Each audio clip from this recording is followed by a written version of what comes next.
Nješka u Master centru Novosadskого sajma, председатель pokrajinske vladi Igor Mirović hvaral, že pokrajinska vlada išče prešloho roku prez budžetsku rezervu, kotranje trošenanje namenski, obezpečela sredstva za obnovu i rekonstrukciju obrazovnih ustanovoh.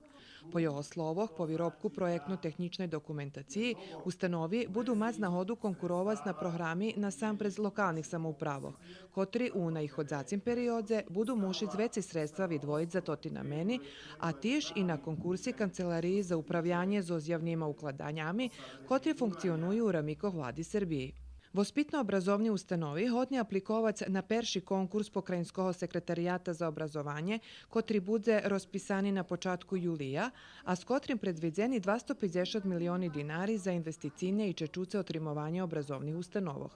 Pokrajinski sekretar za obrazovanje, predpisanje upravu i nacionalni menšini Miha Njilaš hvaral, že še zazberovali detaljni podatki o stanu školskih objektoh i zoz analizu podatkov prišloše do zaključenja, že najvekše číslo ustanovoh ma potrebi popravjac budinki i ukladac do otrimovanja, že bi še obezpečeli osnovni bezpečnostni uslovija za prebuvanje dzecov u tih objektoh, a tiž tak i stvoreli kvalitetni uslovija za nastavu.